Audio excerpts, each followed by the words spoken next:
It's the dog days. My life's been full of dog days. I've had dogs since I was a little girl. The best thing about them is the routine and structure they give your life. It's almost as if having a dog tames time, puts you in control of it.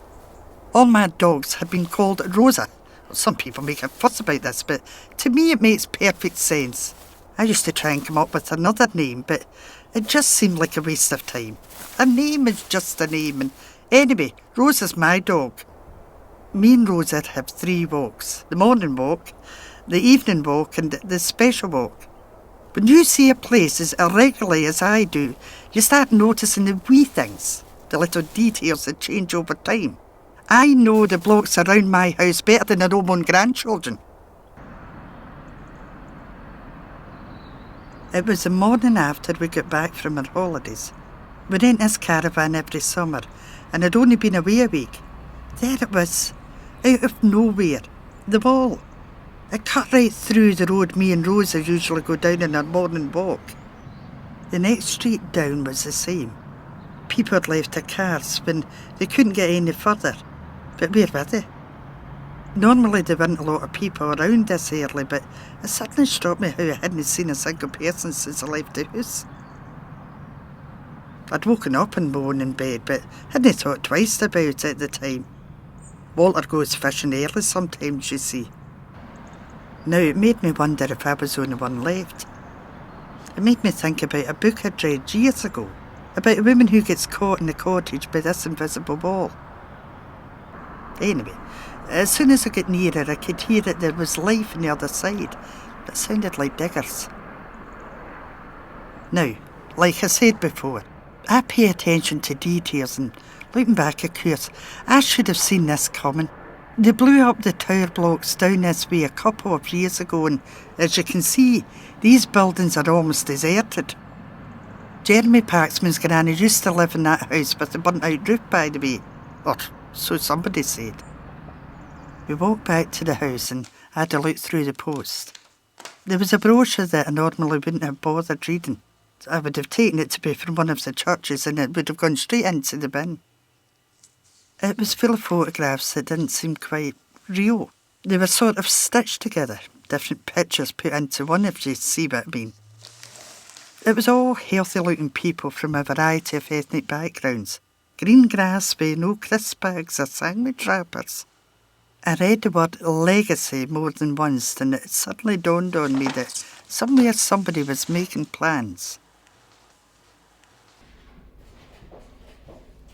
Legacy, or so the dictionary says, is something transmitted by or received from an ancestor or predecessor or from the past.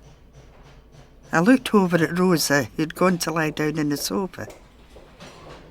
It didn't seem to make any sense to me.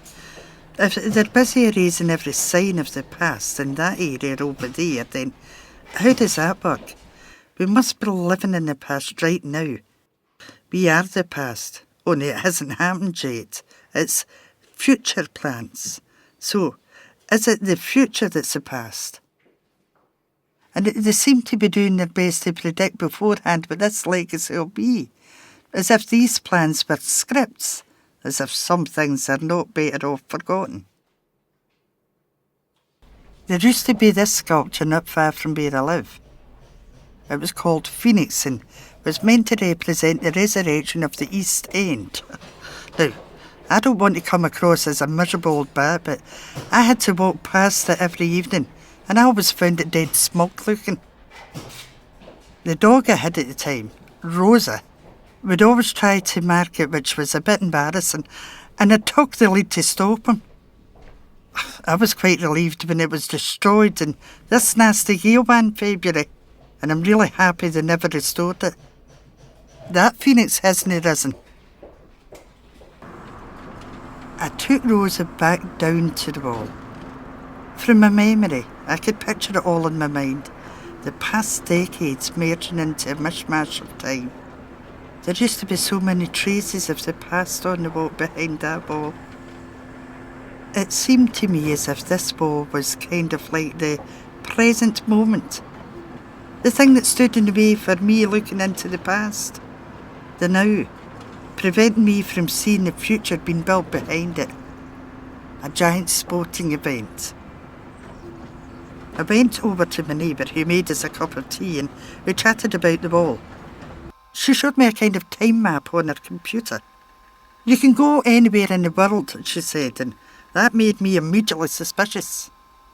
She managed to find the ball for me, but we must have been looking back in time because here it was, the present, under construction.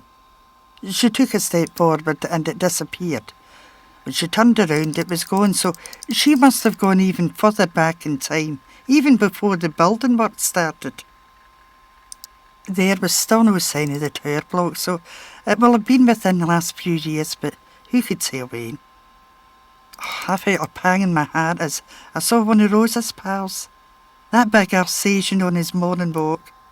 He was there, frozen in time and space, before he died and before the ball. As we got nearer that building, a fence appeared again. I pointed out that Jeremy Paxman's granny's roof was still intact back here. Bloody kids.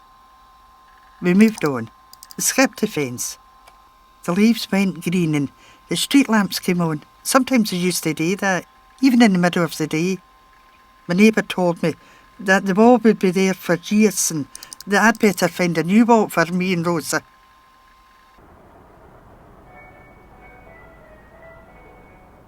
That evening we walked over the troubled water to a piece of land contaminated by history, the legacy of print and dye works. The noise of the construction still echoed across the river. They must be working around the clock.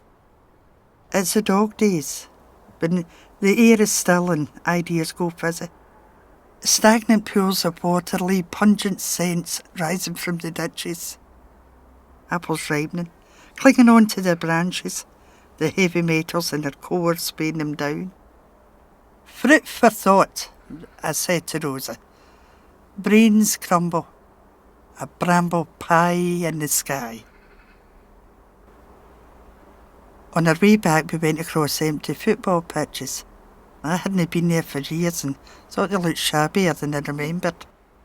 Rosa ran ahead exploring and when I found him he was doing his business and some sculpture half buried in the ground. I didn't stop him this time.